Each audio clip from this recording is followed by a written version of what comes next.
Couple of splits, couple of stomps, and now we're going to see how the last one goes. Welcome back. I'm Tom, and that's going to be Taco.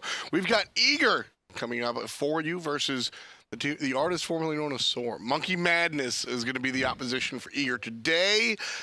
An interesting matchup, I think. We've seen them play against each other, and it was interesting then. New jungler. How do you think it's going to work? A ton of anticipation, really, to see how Sam for Soccer is going to perform, filling in the jungler role for DJ Pernicus. And I think that alongside the rest of this Eager draft, it's either going to be a complete hit or miss with Sam, and that tends to be the case for a lot of new incoming talent. Right. Sam for Soccer does have some competitive experience, however, not just snatched at a ranked. You mentioned it on the desk earlier, I believe. You were talking about Sam for Soccer's played AVGL. He's played some other things, so it should be interesting. He's not coming fresh out of ranked. Picks and bans for game number one right at you here. Eager will have the second selection as they're on the right side. Hades, the first ban. We've seen more Hades bans than actually Hades been played. Why do we see him banned so much? Hades, after his buff, he just has so much lifesteal potential. It's the sustain is nuts. His damage is pretty on point, and combining it with the right composition, he can be pretty potent to deal with. Yeah, that level 1 is really problematic for Hades in the middle lane. He's able to go ahead and fight the opposition and then try and blow them up while healing himself. Even with the change to the heal going in the other direction, going down, he still winds up being very powerful. So he's not necessarily top ban. That's Bologna, who's banned out as well. Kamazotz and Osiris also taken off the board. Zots have seen a lot of play. At first it was just Homie, and then it was other people. Long-range assassin, kind of scary. Itemization has really caused this surgence of Kamazott's gameplay. You have Shifter Shield, which is an excellent item on Kamazotz now. Plus, Runeforge isn't half bad on him either. So it's just items being such a high demand that Kamazotz is pretty viable with them. So Monkey Madness, their mid laner andinster, right? We've talked about his god pool, or lack thereof, a decent amount. Ra has been one of the gods that Andy has come out and really swung hard with. Eager's going to take him away in the first position. Of course, TheBest doesn't have a bad Ra himself either, so it's kind of a double win for Team Eager here as they select Terra and Thor next to the Ra. Terra and Ra, it's already fairly heavy as far as sustain is concerned for the overall composition for Eager, and they're kind of just trying to face that against damage. So the question will be, in my opinion at least, whether or not Monkey Madness are going to be able to burst out Eager. Yeah, I agree. Oh, the Isis. All right. Okay. I think we're going to see Andinster play the Scylla today. The Cupid ban going to be the last one. In the second round of bans, Team Eager focusing Andy. Monkey Madness focusing Zapman. I like the fact that Team Eager did pick up the Thor. When you're jungling, when you're learning to jungle, Thor is baby's first jungler. Almost every jungler has a quality Thor. So here, you're able to pick it up for Sam for Soccer. He does a little bit of everything. He's a very well-rounded character. So I think it's a really strong pick and for Sam. There's the Scylla pick you were just talking about for Andinster. It's certainly a guy that he tends to favor and feels pretty comfortable on. He's made some pretty insane plays with Scylla as well, and combining that with the rest of the draft from Monkey Madness, he's got a ton of setup potential between his teammates. Yeah, I almost expected to see a Khepri come out with the Scylla because you're asking to get blown up, but instead we'll see Nike. She'll make her way over there in the solo lane, defaulting the support to play the Terra. And as we said, Sam for Soccer, the newest addition to Team Eager, will play on Thor. Let's get right to it. Game number one, Team Eager versus Monkey Madness, a team formerly known as Thor, right about now. Hey, like that one. So it worked out. At least the timing did. Will the Sam for Soccer work out? That's the biggest question here. Talk to us a little bit about what you know about Sam for Soccer. Sam for Soccer is somebody who's kind of just been running the rank scene for a while now. He was a pretty versatile player, though. He was able to play not only solo, but also a ton of jungle, and I guess jungle is just what he decided to go with, since that's what he felt more comfortable with in the AVGL and everything. And I think that all around, Sam has just done an excellent job as showing himself as a potential candidate for competitive, but it's just whether or not he's able to mold himself within such a short time period for this level of gameplay. So what kind of play style? Is he aggressive? Is he more of a defensive character? I mean, we've seen him kind of carry games in the AVGL, but is that what we should expect? When you're picking something like Thor, that screams aggression to me, at least. I don't think that junglers pick Thor to play the defensive or primarily the setup factor. Sure, Thor has a ton of setup, but that's a god you want to be constantly looking to poke with. Yeah, he's a character that really wants to set the pace of the game, so you want to look for that. At the same time, you know, I think the reason we see Thor here come out in his SPL debut is it's just safe. If you get behind on Thor, you can still do it. It's not, I don't know, just reaching for an example, Hebo jungle. It's just safe, you can depend on it. Even if things go awry, you're still going to be able to land on people, hit a wall, and run away. But it could work against you as well, because if you're not landing on people or landing your hammer stuns, you're just going to get roasted by Twitch chat the entire time. Exactly. Yeah, what are you doing? Shouts to Weekend, who no matter what he does will get roasted by Twitch chat. Man had 20 kills, 35 assists, and 0 deaths, and they would say, well, try it again against a harder team. Shouts to Weak Nation having to deal with that. The Oracles go the way of a Monkey Madness on the left side of the map. Relatively, not too many invades, however, which is something that we usually see. Teams playing it very safe. You typically anticipate an invade, especially considering that M&M probably have the stronger early game, but I think that Eager have done an excellent job with ensuring that they have their members spread enough to where they could rotate just in case an invade was to come through. So over here, Andy on the Scylla. Like I said, the characters that we've seen Andy play have been the Ra primarily, and then the Scylla follow-up. We saw the Agni banned out, which is what he played yesterday, or rather Thursday, and looked phenomenal. One of the best Agnis I've seen in a long time. And then the Isis was banned out by Team Eager. Your personal opinion, is Andy's Isis better than his Scylla? Probably not better than his Scylla, but the way that his team could utilize it could be very strong. And best, I think Homiefe might have been potentially just looking for an early beads pull there. I like that you, watch out, fineokay tanking the wave here. That's so is Divios. I like how you answered that question, because, yeah, I think Andy individually is better at the Scylla than the Isis, but the implications of the composition with the Isis is very big. All of a sudden, you've got Jigz on the Fafnir, and he's going to be able to just amplify that ability to crush objectives. Isis will fit hand in hand with that. By taking andinster on the Scylla, sure, you get a lot of confirm, but you don't have that oh, it's mine with the circle of protection. It's much better at zoning as well on top of objectives. And just in case Monkey Madness want to look for an early Portal Demon or an early Gold Fury, they would definitely have the possibility to do so with an Isis. Scylla, not so much. At the same time, though, you gotta remember that Andy has made many people his monster, so gotta watch out for that one. The individual play of Scylla is absolutely a thing to be reckoned with. You gotta be careful late game when this character just starts running team fights by herself. Nice little knock-up from Divios on a fineokay. One of the few players that actually likes Nike. Divios has been lamenting about this Nike since she came out. He just absolutely loves this god, and it's very evident as well. He looks to try and just pick these utility-heavy warriors or guardians in that solo lane, because he doesn't necessarily care too much about winning the matchup. Very similar to Demi, where he'll take a losing matchup if it means a better team fight. And it's interesting because Nike was the hotness when she came out. Everybody played Nike, and then people kind of said, I wish she did more. She just kind of doesn't do a lot, and they left. But Divios never left. And if you ask Divios why he likes Nike, he giggles, which he does with everything he says. But he giggles and he'll just say, she doesn't die. She just never dies. That shield is so incredible for just allowing her to stay alive throughout anything. I think that an HP shield is always pretty effective, and especially against a Ravana, where we've been talking about Nike not necessarily being the winning matchup, but Ravana in solo lane, it's kind of been happening again. Hold that thought, though. They're already looking for this Gold Fury. The girdle's been popped, and this is 100% Monkey Madness's. Isis or no Isis, MM had a plan to go for the early game objectives, and they get it. Girdle, Scylla, it's gone. No kills, but the objective, the Gold Fury, goes the way of M&M. And that means they're going to be up 1,100 gold because of it.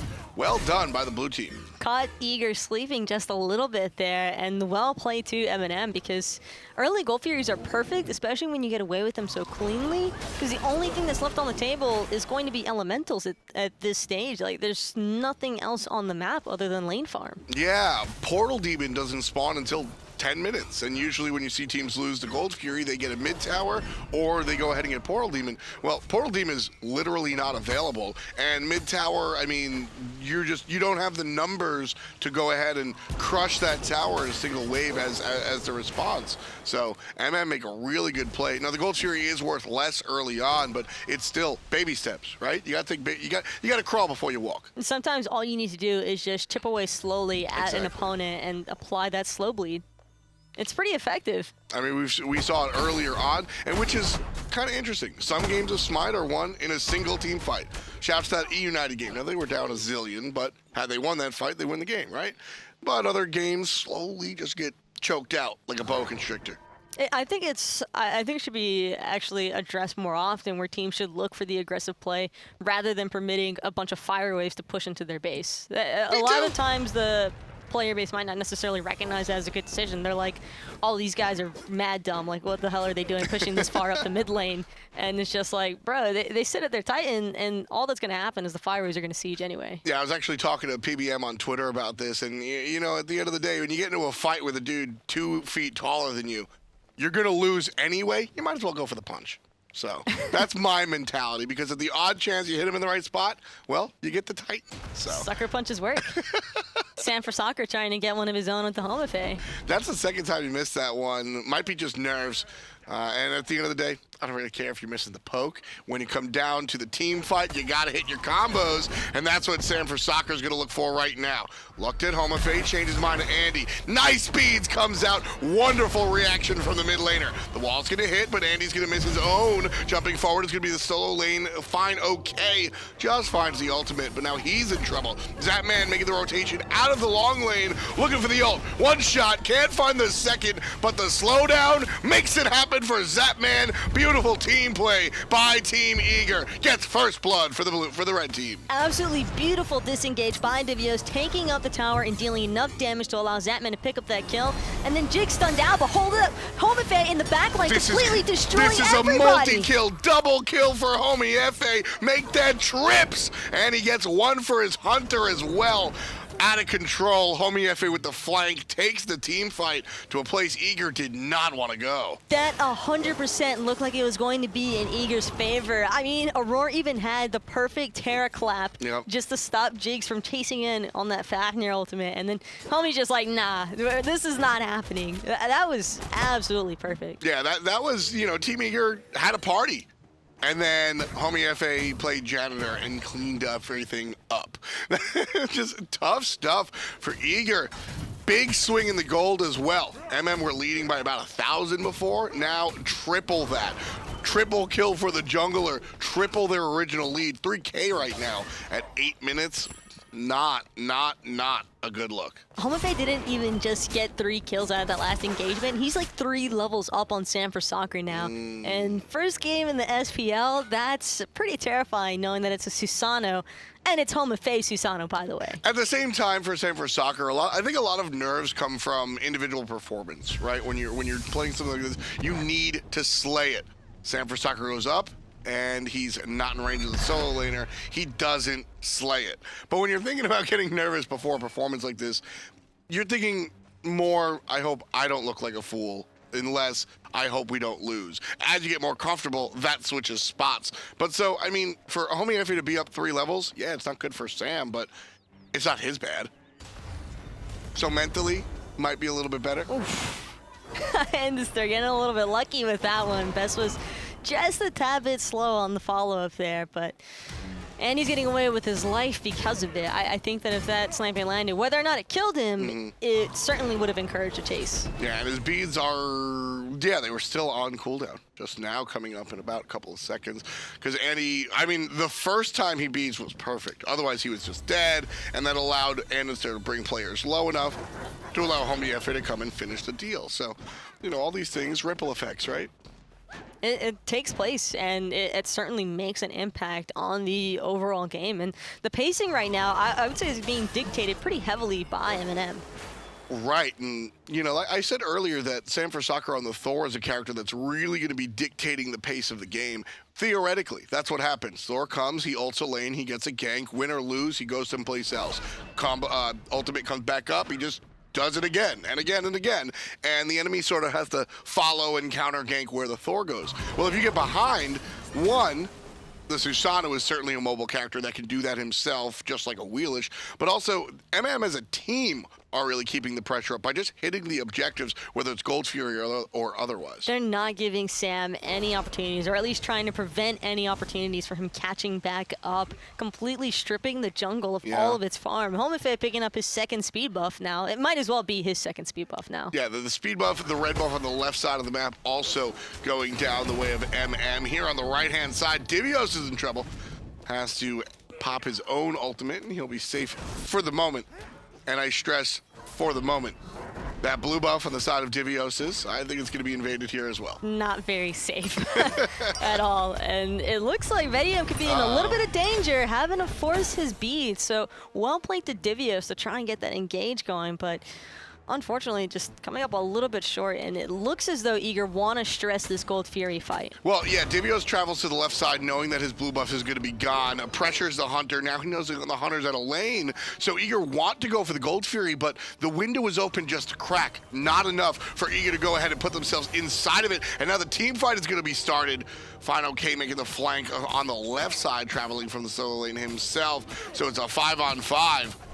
Team Eager here, he's still local, but MM are the ones that are going to pick up the gold. M&M already have 5 ults, but Eager have expended 3 of theirs, and I don't know, Zapman doesn't have very much mana left in the tank. I'm not sure that Eager want to try and fight into this. Divios is going to get chunked by an andinster, and fineokay puts him in the ground. That was just Divios being a little bit too far up. Goodbye, Divios Zapman. is down, no one to protect Zapman.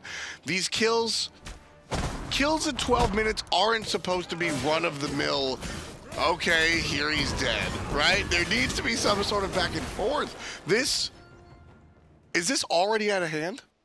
This is getting very quickly out of hand, and I don't want to state that the Choosing your game is words. already completed, because you never really know what can happen. There could be some kind of crazy team fight where Best just finds a quadra snipe on the rock. I was going to say, call me old school, but frankly, I can never count out Best and Zapman. These guys might not be, Zapman specifically, they're not their original forms, but these guys still have that catalyst capability that, yeah, one team fight happens, Best hits 2 players with an ult, Zapman roms them down. That can happen with Eager. That's why they've stayed competitive for a long time. I will say this much, though. If this was just a rank game and not a competitive match that I happen to be spectating, I would be anticipating the F6 to be coming through shortly. Yeah. And it's just, I don't want to say that Eager are going to throw in the towel by any means. I'm certain that they're going to want to try and fight back into this. It's just the likelihood of M&M being the team that they are, throwing a lead that they've already established. It's pretty unlikely with their draft. Yeah, it's gonna be a force by Team Eager. Nice shot coming out of Best to hit Andy freehand through a wall. That's what we're talking about. He's still alive. He's still there. Yeah. Best is still trying to make something happen. It's just 2 players versus 5. How difficult is it going to be when you're looking at it from the carry aspect? Because Divios and Aror can only frontline so much. When you fall behind and you're supposed to be the tanky Guardians and the tanky frontliners, but you're not. There's only so much you can do. Yeah, it's pretty rough for Big D and the kids table here. Trouble for the jungler, however. Sam for soccer. And this is, I feel like, worse than having a bad game. He has been invisible. I feel like if you go 0-5 because you're trying to make things happen, oh well. But if you just don't do anything, for me personally, Taco, that's worse.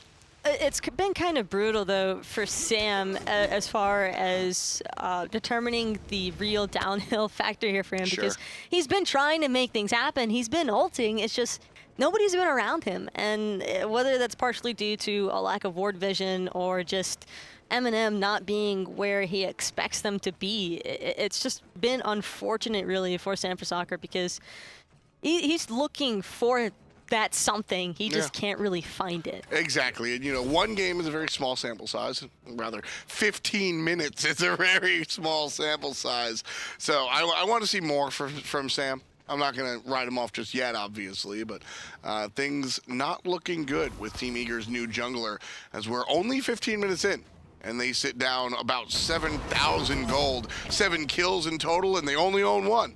MM Fantastic performance, just great. I mean, Homiefe started the game off with 4 kills or 3 kills and an assist in the mid lane after a Team Eager first blood, and it all went downhill from there. Homiefe just getting that 3-level lead on the jungle, it just made things so rough for Eager. It's not even just Sam for soccer at that point. It's the entire team, because your whole jungle's getting invaded. That means Zapman's not getting that red farm. That means that Divios isn't accepting any sort of solo lane farm from the blue buff or the jungle buff. Or it's difficult, man. You just really don't have a lot of breathing room. Really. Everyone's down about 3 levels on the side of Team Eager. And when you tell me that the hunters and the supports are separated by only 1, you can take those levels away from the difference between Homiefe and Sam, and it's all even. Homiefe and Sam separated by 5 levels. Ouch! Just 5 levels. That's so not good. That is my official analysis. Being down 5 levels is so not good. Homiefe could literally 1v1 anybody on Eager and possibly even 2v1. I might be seeing that pretty soon here, but a nice ultimate by Sam for Soccer is going to force Homiefe out, and actually both of his actives having to be expended as Eager was looking for the pickup kill there. I liked the try, and again, just outplayed by MM. That's a play earlier when we saw the Thor go for andinster and Andy reactionary beads. You can't hate the Thor for that play, so I do like it, but unfortunately, nothing really comes of it. You chase out Homiefe, what can Eager do with that? Well, they can secure their own buffs. Well, that's one step in the right direction, absolutely. And I'm sure that Sam for Soccer is pretty delighted that his team was able to defend that speed buff. It's like one of the worst things in the world as a jungler, where your team's already massively behind, and just that constant little jab at, hey, your speed buff's still ours. Yeah, it never feels good. At the same time, though, egregious mistake in my opinion. We just don't see much vision at all. This whole week, well, the entire, 2 days, Thursday and Saturday, we were talking, and the observer was showing how many wards there were. There were so many wards. Map lit up like a Christmas tree, and yet this map not celebrating the holidays. Neither team really investing in the wards. Well, for M&M, they don't necessarily need to worry so much about ward vision, considering how far ahead they are. They don't really expect Eager to try and look for any sort of early objective contest, because they're constantly hovering around that area. I'd rather see Eager show up with some vision. Eager can't afford it, though. I understand that, but at some point, I mean, you gotta spend money on the ladder to get yourself out of the hole. That Gold Fury is gonna go to MM, and Sam for Soccer looking to put somebody else in the hole this time. Lands on Jigz. He knows that guy doesn't have beads, but it's a support. Not a lot of damage can be dished into him. Jigz, he's got the boots, not tanky, but he's got Thebes and he's got Sav. It's already too much for Eager to really deal with. And the objective and the team fight go the way of, well, no really team fight goes the way of MM, but they get gold, and they're up 9K. M&M trying to hold on to their T1 tower, but it doesn't seem as though Eager has any more push potential in that mid lane. Even though M&M were pretty poked out after that Gold Fury fight, Vetium had a back to base even. Yeah. But, so I think Portal Demon's the shot call here for Eager, but Secure is going to be pretty tough. Yeah, they need to find a pick, which, I mean, with the long-range raw damage, some double taps damage, you can find a pick. This is a comp that can get a pick, but MM do the right thing and they force the team fight. Best on the backside, taken out by Homiefe. fineokay gets credit for it. Meanwhile, Zapman's next on the menu. Can they catch up? Homie absolutely can, looking for the commit. Meanwhile, mid-tier 1 tower, Divios is in trouble. fineokay and Andy on the chase. Jigz jumps and can't find the stun. Finds the stun after the fact. Jigz gets credit for the kill. 1, 0, and 9 for the support. That's 100% kill participation for Mr. Jigz here. Tier 1 goes down, Tier 2 is next. fineokay and Jigz are just entirely too tanky, and there's just nothing to be done about it. That last engagement was probably one of the best opportunities that Eager's had in a long time in this game, and it was just completely one-sided as soon as fineokay ulted into the fight.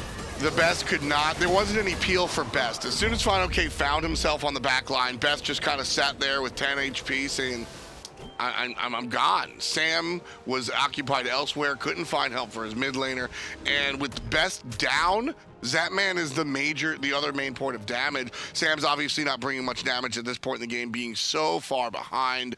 So it's up to the long-range characters of Best and Zapman, and they just weren't able to do it.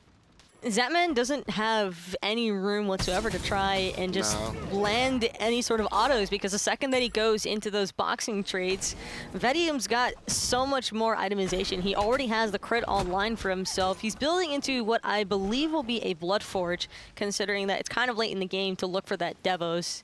And so with Zapman having the Iqbal Executioner chins, he's got the damage, but no room to use it. Yeah, I like that he went the chin side here. I think that watching what Zapman does normally, I think that he wouldn't shy away from the crit here. He does like the crit build, but understanding he has to come online sooner rather than later.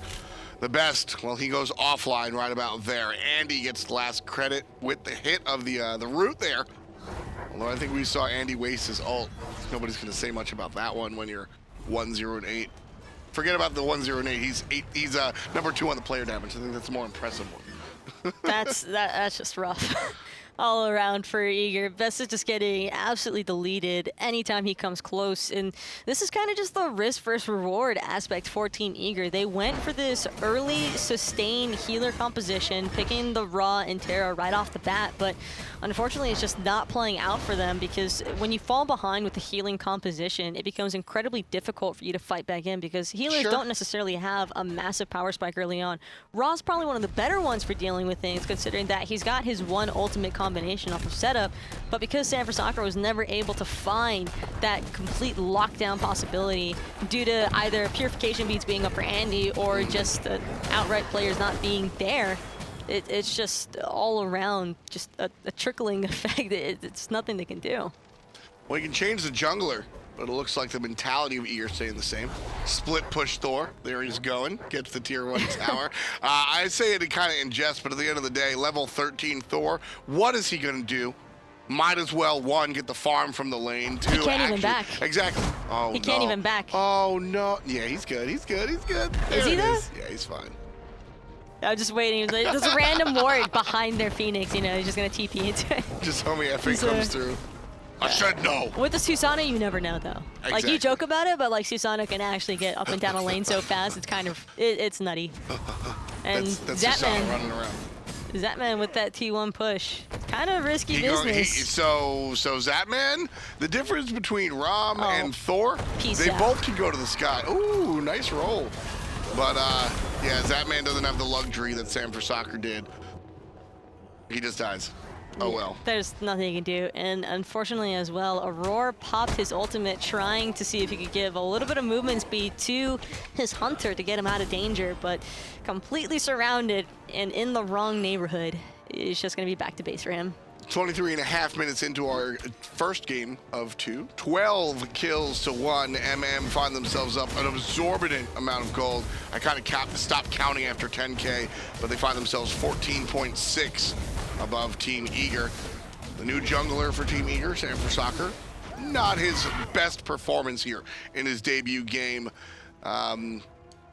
Just rough, as a dog would say. Like I said, there's just not much that could be done really from any. There isn't going to be any sort of individual standout in a giraffe like this for Eager, and even more so when a giraffe that's meant to be team-oriented, based off of every single unit working together. It's just so. It's just devastating. There's nothing they can do about this. Yeah, it's this one is MM's game to lose at the moment. They're going to pick up the Gold Fury, head back to base, likely watch them march up the left-hand side and take out the left Phoenix. Just Smite basics. The Phoenix furthest away from the Fire Giant is the most lucrative one. But Portal Demon is going to be spawning here in just a little bit, so we're going to see opt for that objective instead. How safe is too safe? Too safe? There's really no such thing as too safe for Eminem in this scenario. there's not really much of a threat of them throwing here. If anything, this is them kind of just biting things out. I'd say more of like a mental wear down, probably onto Sam for Soccer, because the rest of that Eager roster is pretty acclimated to a competitive environment. They know what it's like to be spam taunted nonstop. They can deal with the mental block of things, but how well can a rookie deal with this kind of torment and this? Because you know that you're just going to be getting roasted in Twitch chat the entire time. Yeah. There's nothing you can do about it. So it just comes down to endurance here, really, and how well Zapman is going to be able to reel his team back in. Because if I'm Eager, I'm not worrying about this game. I mean, obviously you're worried, but like, you're already talking about the next one. That's what every competitive team will typically do in this kind of situation, is talk about what can we do better for next game. That's a really good point here. I mean, 25 minutes is kind of the theoretical average length of time for a Smite game, and as you get further beyond that, it just becomes more taxing on you. Decent stop by Team Eager, surprisingly. Big damage coming out of the Ra to really bring Jigz down, along with fineokay relatively low, and that allows Eager to defend their Phoenix against all odds. Fire Giant buff had worn off for Eminem, however, so... Look at this, though. Kind of dangerous. Set up an ambush here. Hammer gets thrown, the best in trouble. No movement ability for Ra. He's gonna get jumped on. Andy over the wall finds the ultimate. Fantastic play. Not once, but twice. Homie snatches the kill away, so he can't get the reset. But the damage has been dealt. Scylla up on top. 10.5 thousand damage in just 26 minutes of play. Homie chases Eager into the fountain, getting the kill there. 2 Phoenixes alive. Make that 1. And now MM, next on their list, is going to be the Titan. Nice and easy. The Titan will go down. Majority of this game led by MM. Team Eager and their new jungler come up short. They had decided as soon as they started engaging onto that right-hand side Phoenix for Eager, we want to end the game here. Sure. And it was obvious. They could have just backed off, waited for that FG to spawn. It was coming up in about a minute. Nope. Not even necessary. Just wait for the ambush. They're going to push in. And sure enough, that's exactly what happened. Rip Eager.